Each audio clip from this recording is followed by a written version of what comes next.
One of your values is to get back to people, right?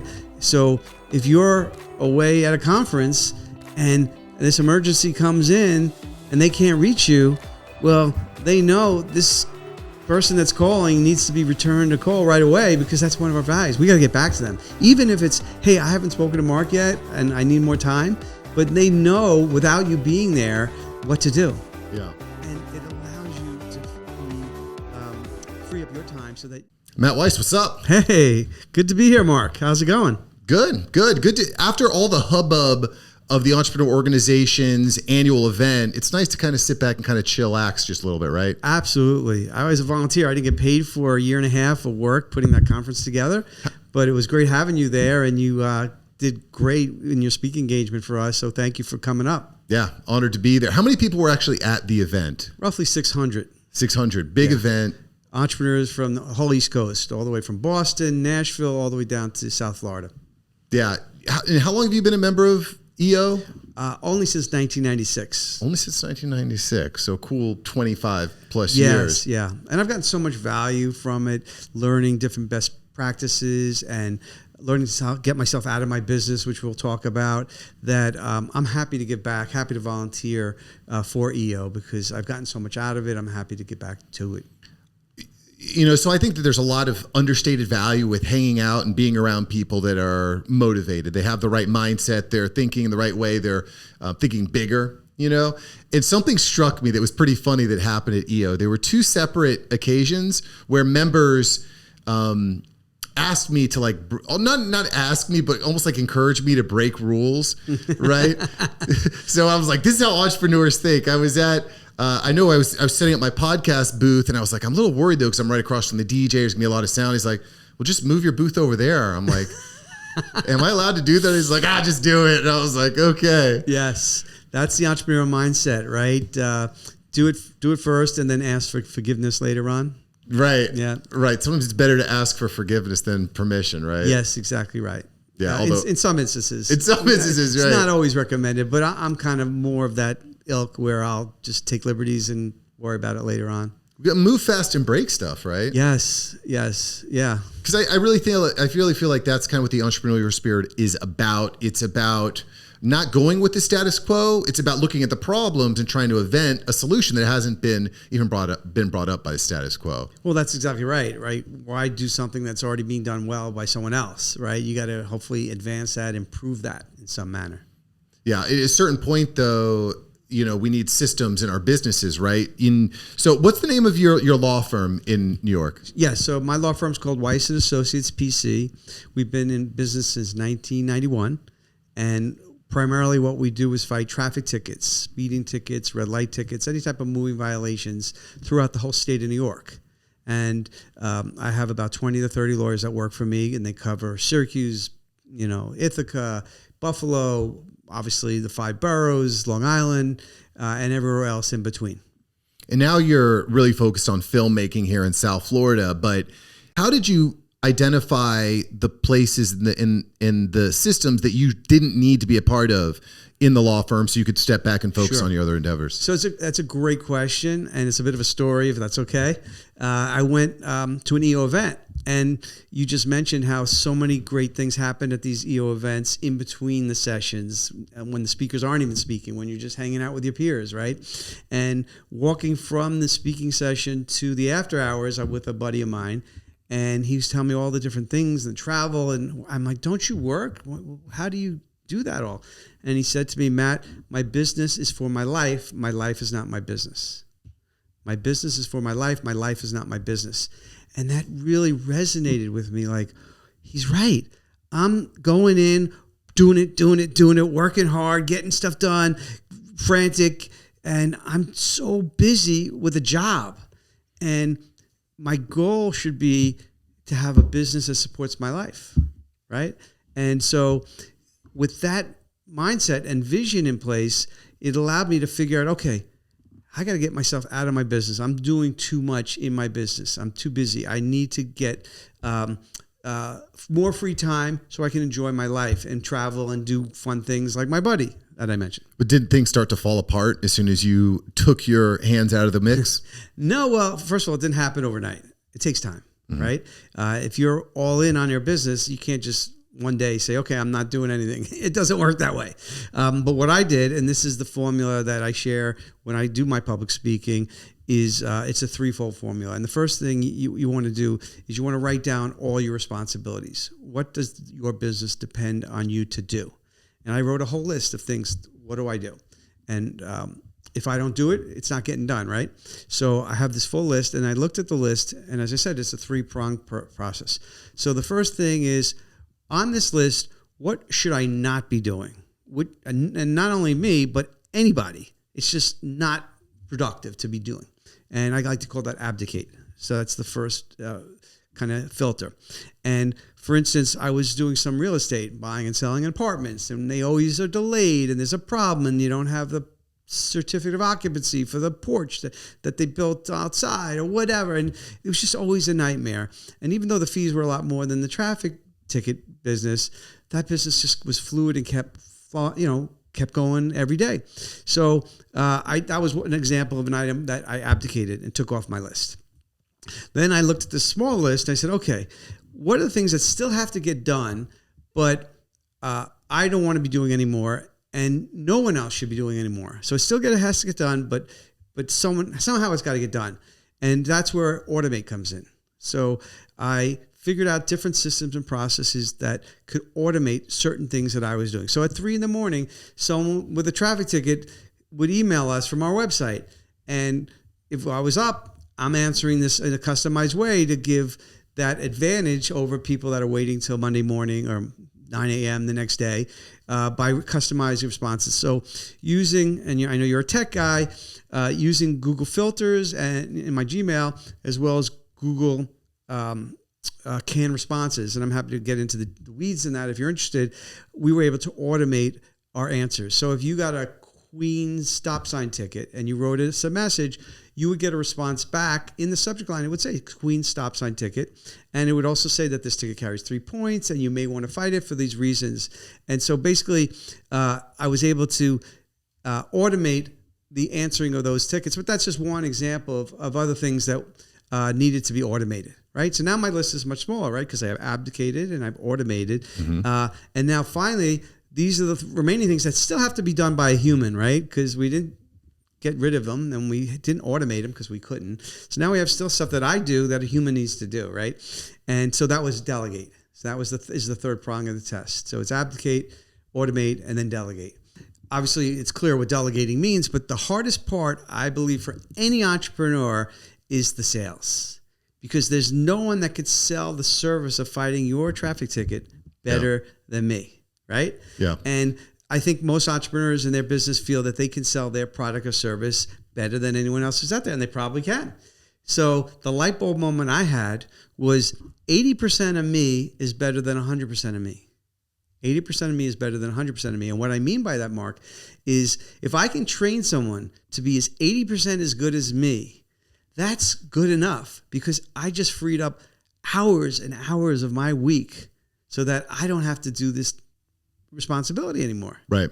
And yes, does it cost me money? Yes, but I got back something more valuable than money, which is my time. There's not a single thing in this world that's more precious than our time on earth. We don't know how much time we have, but we don't want to waste it. And we want to be efficient and use it well, right? And so if I could have someone handle those remaining responsibilities, or most of those responsibilities, by delegating, let's do it, right? And I never look back. And that allowed me free time to volunteer for EO. I was the chapter president in New York for a while, and I was on the board. But also it allowed me to take advantage of an incredible opportunity that came my way, and simply because I had freed up my time. And what happened was I went to lunch with my banker, Jeff Crowther, and over lunch, he told me this story about his son, Wells, who was a hero from 9/11.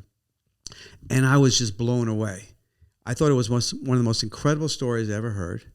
And I wanted everyone to hear it.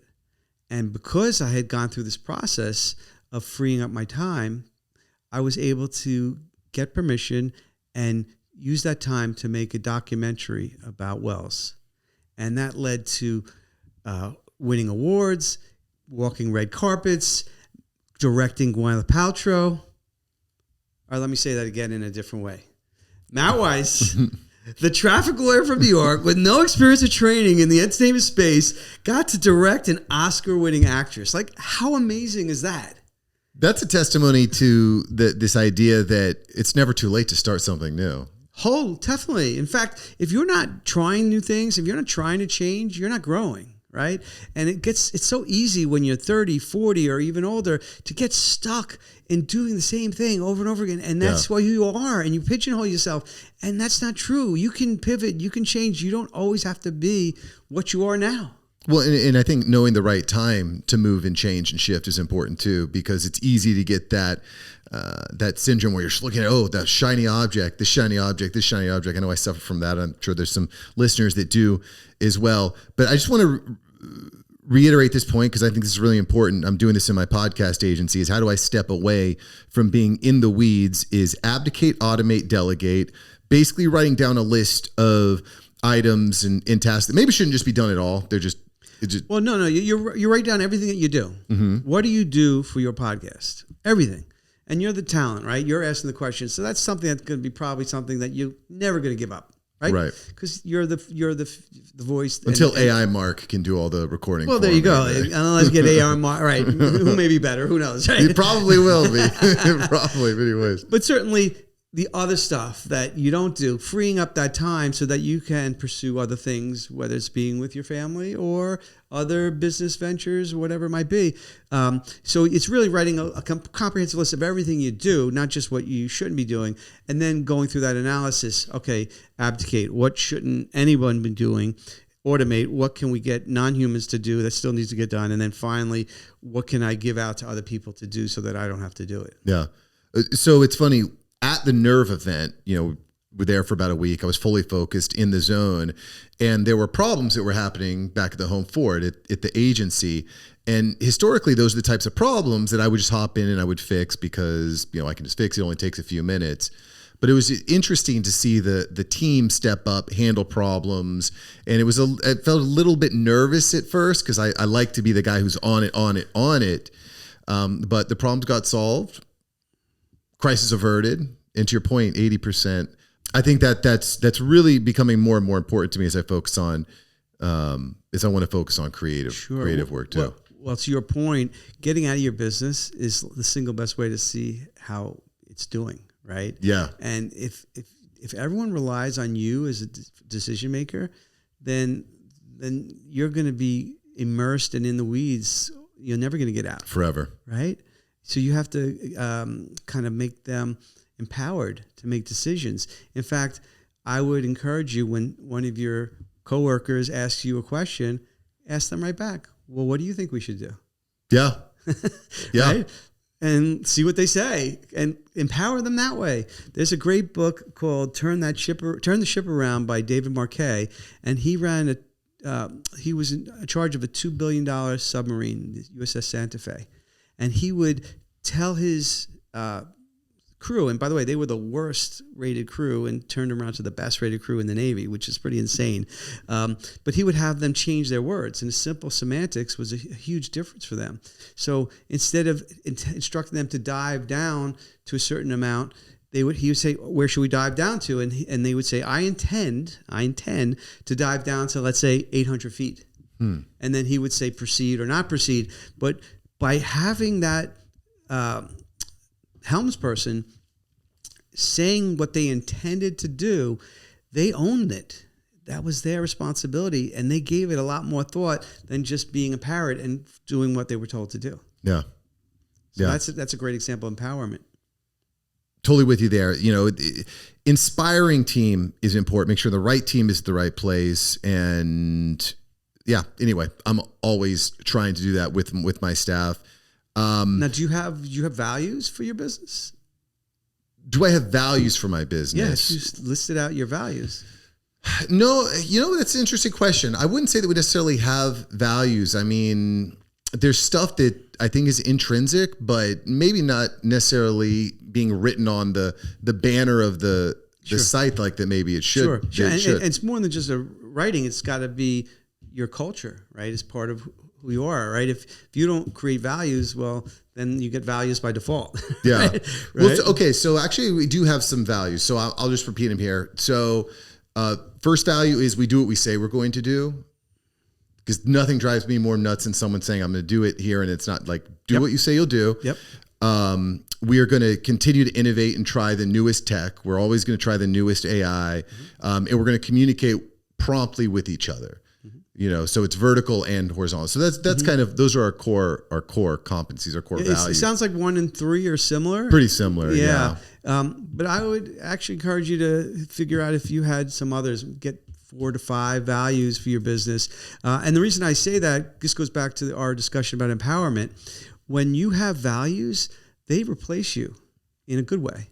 So for example, one of your values is to get back to people, right?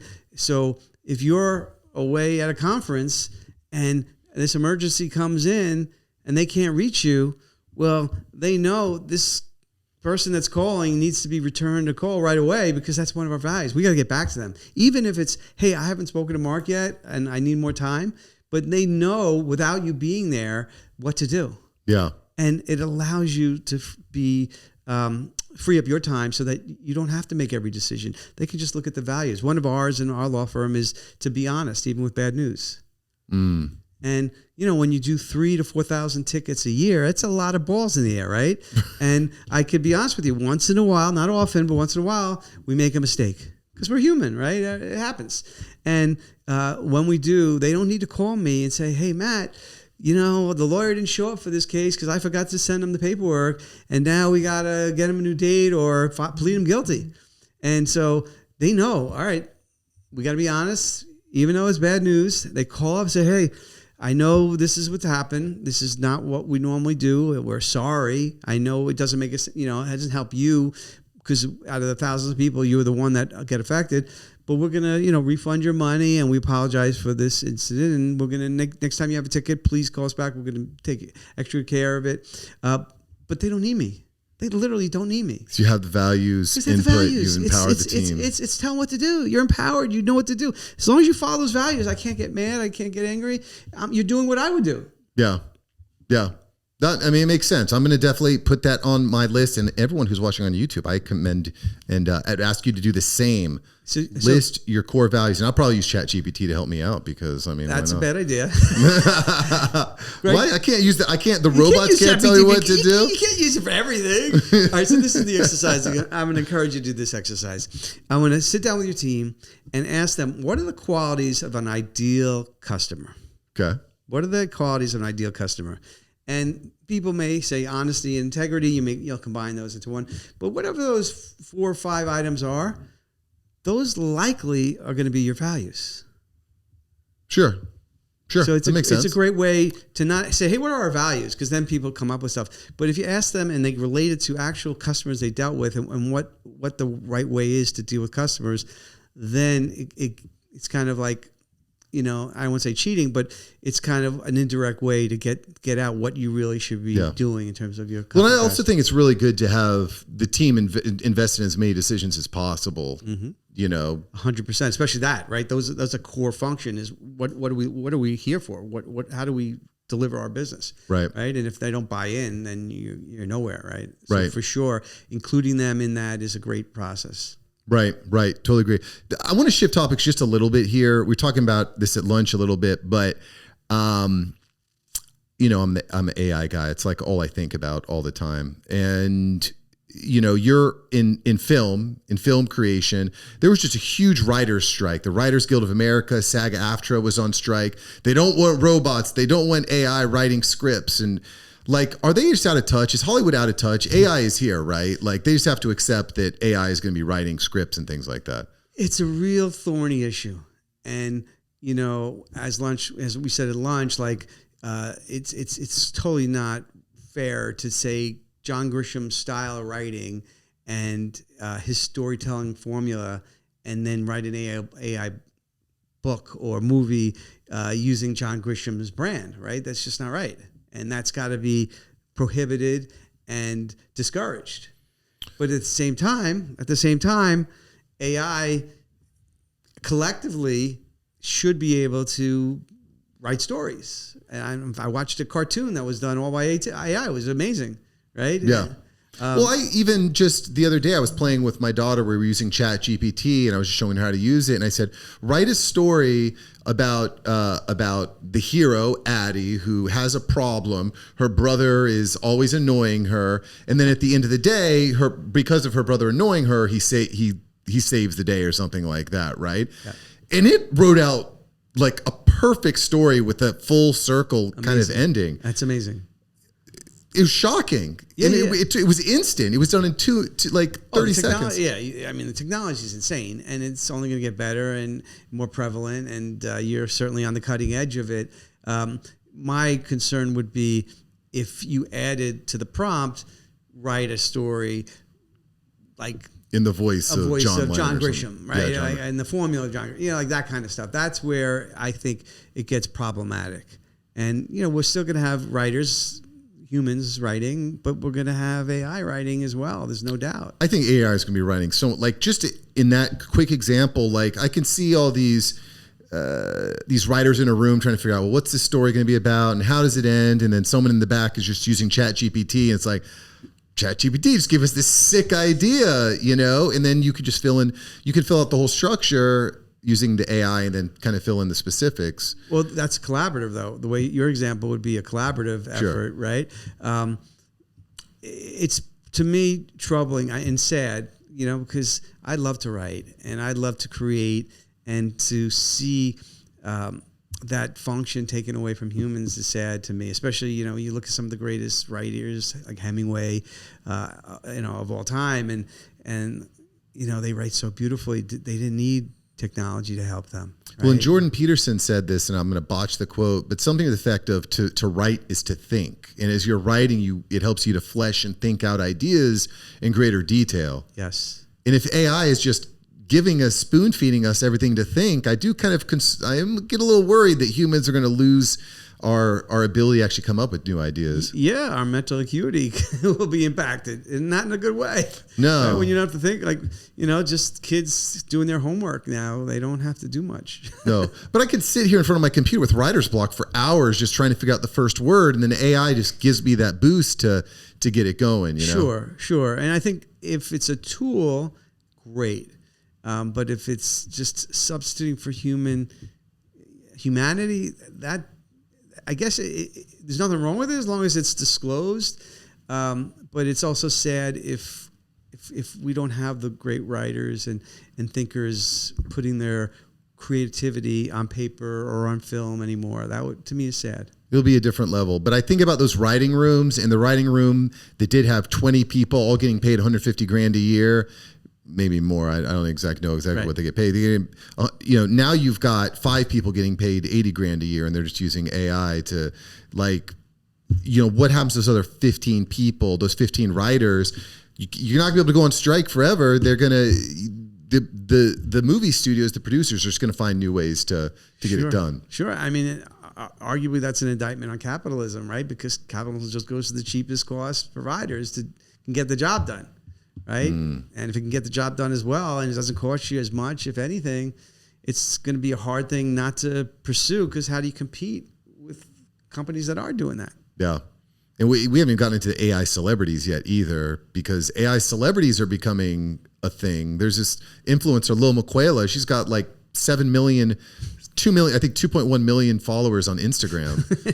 So all these millions of people are following an AI avatar. She's an AI avatar. That's it. Yeah. She has YouTube videos. She has a TikTok, and it still is a little bit choppy, but I mean, I don't think we're that far off from having the lead character in movies being some sort of AI avatar like The Rock or something, No, there's no doubt it's going to come. It's going to be here. There's no doubt. I don't know how to tell you otherwise. It's a problem for people. And anytime you have this major shift in any industry, there's always disruption, right? And there's going to be a lot of people put out of work. Yeah.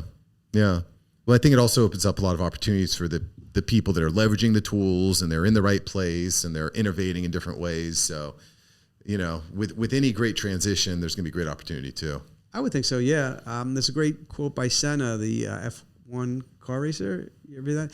Where he said that it's difficult to pass people on a sunny day, but when it's raining, it's very easy. Oh, I love that.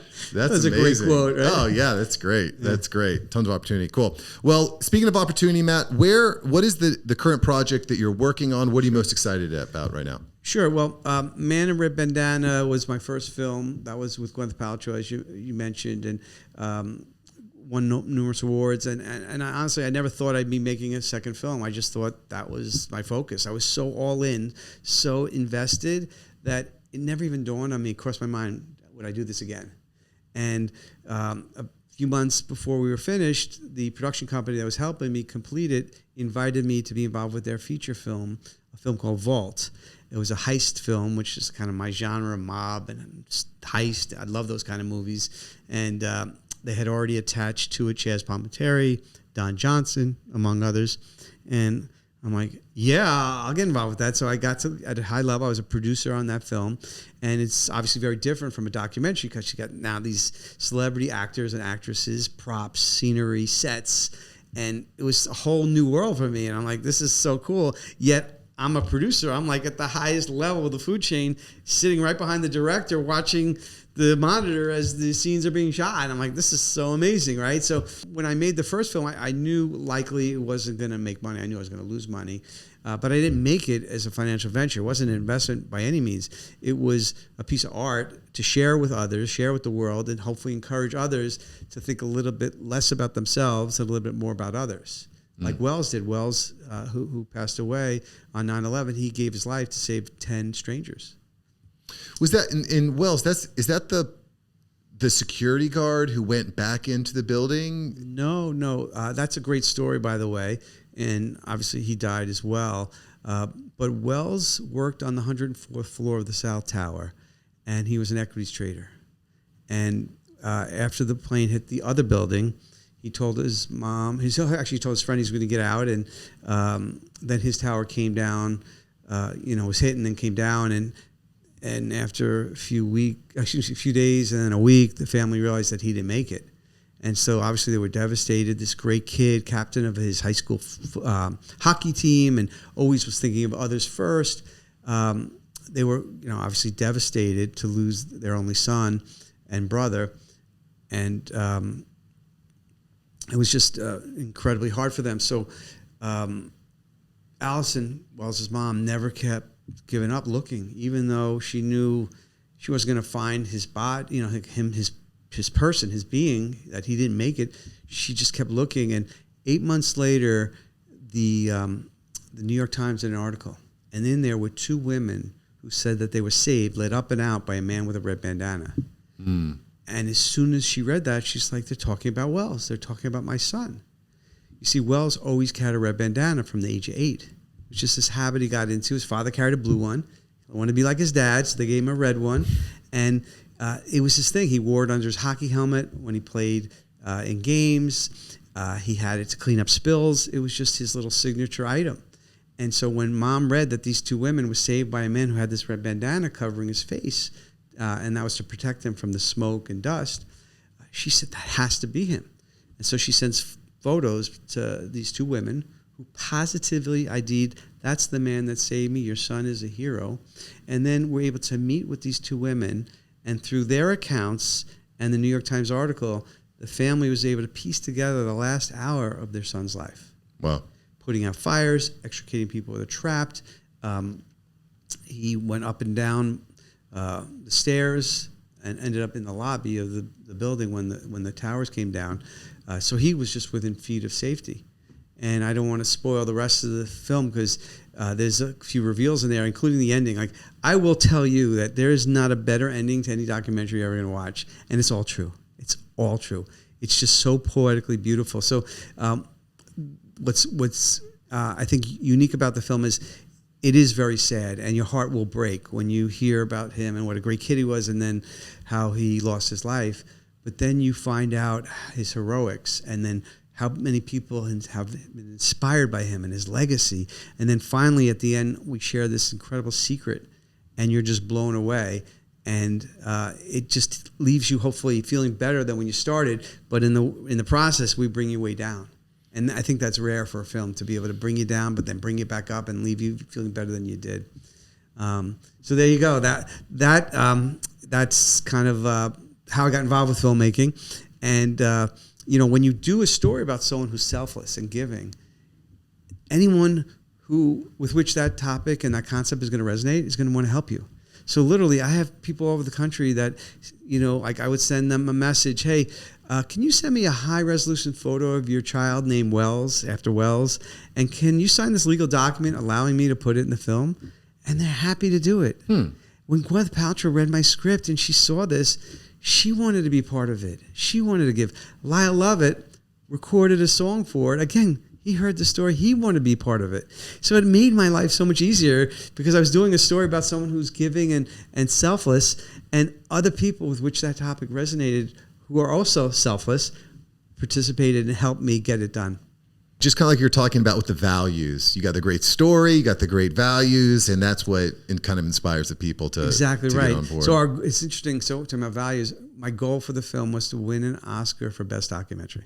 So BHAG. Sure. A big, hairy, audacious goal. Yeah. And it turned out to be also a North Star or like a value because I interviewed a sound editor and I tell him that, and not shy, not being like, boastful, but by the same token, not holding back. Say, this is the goal. This is what I want to do for this film. And I think Wells deserves it. And he's like, cool, let's do it. Yeah. But at the same time, I interviewed, right? So we're on the same page, right? We got that North Star. Another guy, he was a lawyer who I interviewed to do my entertainment law. And I tell him my goal, and he's like, you're on crack. I'm like, okay, you're out. Well, yeah, you're out. But like, dude, I'm not really expecting to win the Oscar. I'm not going to be emotionally devastated if I don't win it. This is a goal. This is a lofty goal. Shoot for the stars, end at the moon, right? And he just didn't get it. And I'm reading Think and Grow Rich by Napoleon Hill, and it's the same thing. Like if you're shooting a low target, that's what you're going to hit. You're never going to hit the higher target, that lofty goal. You'll never hit the high target, and you may not even hit the low target. Right. Right. So it was a great filter for us to get rid of people that really weren't on the same page, right? And didn't buy in. Brilliant. And by the way, we did qualify for an Oscar. I had my speech. I had my outfit. We just didn't get nominated. Super cool. Matt Weiss, ladies and gentlemen. Matt, where's the best place for us to find you? man@redbandana@gmail.com or legacy@matthewweiss.com. Cool. Yeah. Matt, well, thanks for joining the After Hours Entrepreneur and bringing the heat, baby. Hey, thanks, Mark. Appreciate it.